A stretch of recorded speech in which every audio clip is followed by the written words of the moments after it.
Hi, I'm Belinda Carley, the Director of the Institute of Personal Care Science, and today I'm going to show you how to create an easy organic cream formula. Now, one of the things I'm doing in this formula is I'm using some rose hydrosol, an organic rose hydrosol. It increases the organic content of the formula and smells amazing.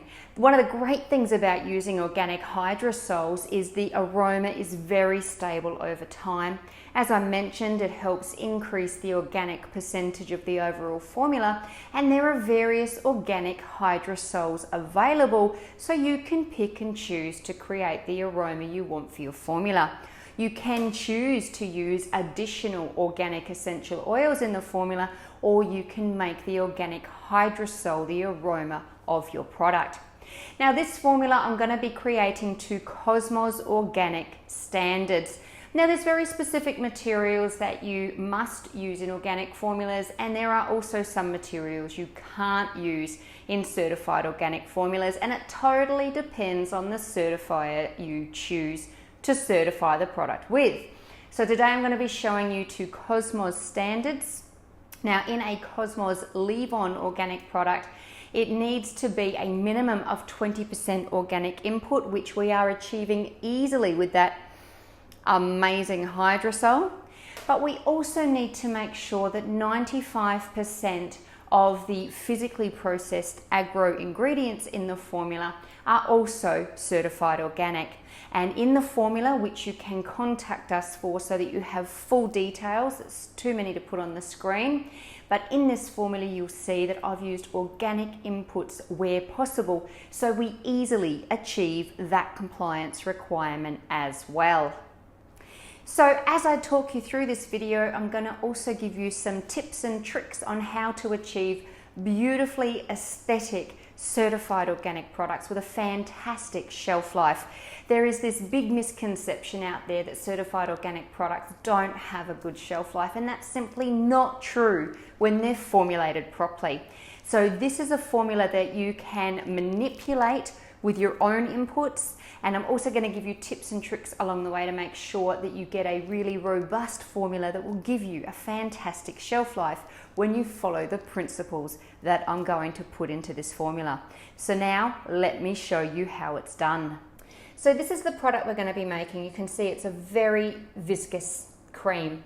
Now, in this formula I actually have 16% oil or emollient ingredients. Now, what I've done, I've actually combined a few different types so that I can get a beautiful sensory feeling for the consumer, so the product doesn't feel greasy in any way. It rubs in really easily, and yet it's very, very stable, and it will stabilize that 16% oil content over a 3-year shelf life. So in this bowl first, I have measured out most of the oil phase. I've combined a really light skin feel ester. I've used some squalane in there, and I've used a medium skin feel triglyceride. One of the tips and tricks with making beautiful organic products is to make sure that you're not just using heavy vegetable oils. Sure, there's lots of organic vegetable oils out there, but remember, I've built in the organic content into this formula by using the organic hydrosol. I also have organic glycerin, and I have also included some organic shea butter. Now, shea butter is another great material because it is nice and emollient, but it doesn't leave a very greasy residue. So between the light ester, the squalane, and the caprylic triglycerides plus my shea butter, I have a beautifully light to medium skin feel product. There's 16% of those emollient ingredients present in the finished product. So it's beautifully moisturizing, very, very stable, but also not greasy. Another thing I'm doing in this formula to help with that stability is using the anionic emulsifier here. Again, just email us for full details of the formula. And I'm also using this beautiful non-ionic emulsifier. It's a wax blend, but it's got a beautiful flexibility to it. So again, the finished product then spreads really easily, but feels beautifully buttery without any greasy residue. So now, to help with the price of the product and keep it realistic, I have water already measured here. I'm going to add the rose hydrosol to that water. And then I'm making a xanthan gum slurry into the glycerin. This is organic glycerin, and this slurry means I can add the gum to the water phase cold, nice and easy. It will go straight in to the cold water phase and form a gel. Now this gel also helps with stabilizing the formula over a long shelf life.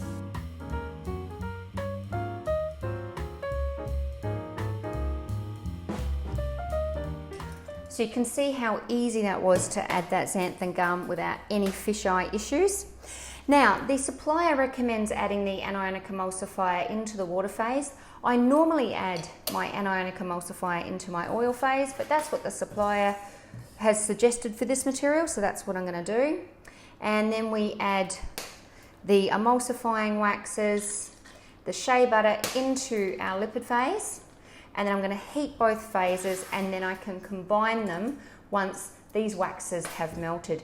It's also a great way of knowing when the two phases can be combined, because we'll see the waxes have totally melted, and then we can add the oil phase to the water phase, and we'll know that they're both hot enough to ensure really good emulsification.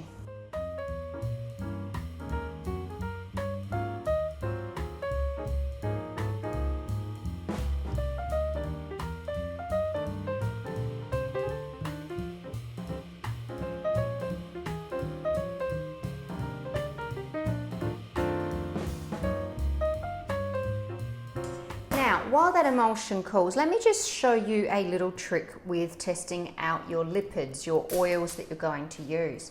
You can actually put a little drop of a material on your hand, and you can tip it up and see if it's really glossy on your skin. You can see how fast it's going to run. Now, when you want a product to spread over a large part of the body, like a body lotion, for example, you need a material, an oil, that is going to spread a long way easily. When you're making a face product, you don't want it to spread too far, and you don't want it to appear too glossy. So that might alter your selection. And of course, you can just try a drop of these oils neat on your hand, just like you're seeing me do, and feel what they feel like straight on your hand.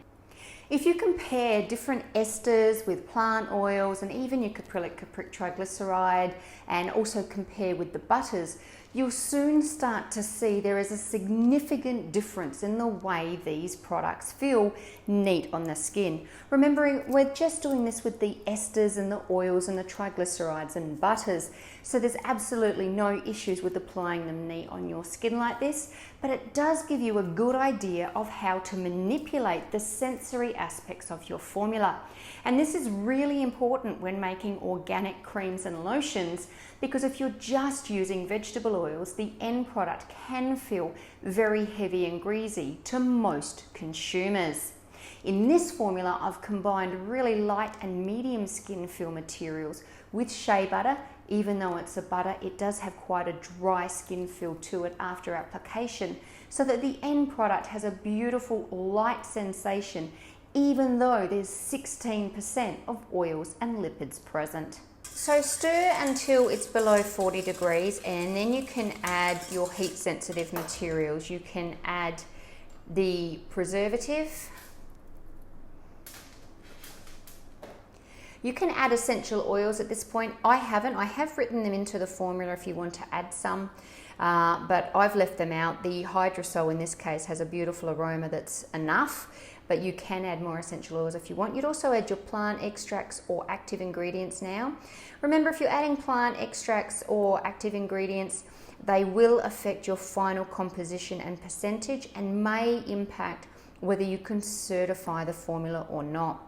Remember, 95% of those agro ingredients must be certified organic, and you must have a minimum of 20% organic materials overall. So now we need to check and adjust the pH.